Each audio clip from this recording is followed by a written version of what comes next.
180 பயணிகளுடன் Atlantic கடலில் மேலே 34,000 அடி உயரத்தில் பறந்து கொண்டிருந்த விமானத்தில் இருந்து பயங்கரமான சத்தம் கேட்கிறது.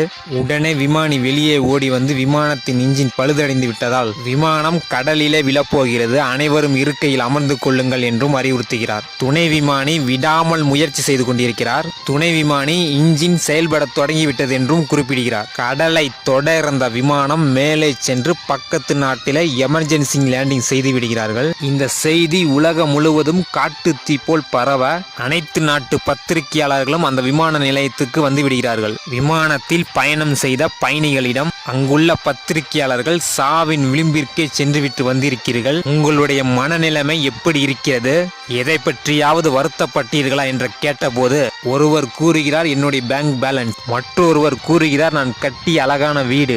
ஆனால் அந்த விமானத்தில் பயணம் செய்த 10 பயணிகள் மட்டும் நான் இல்லாமல்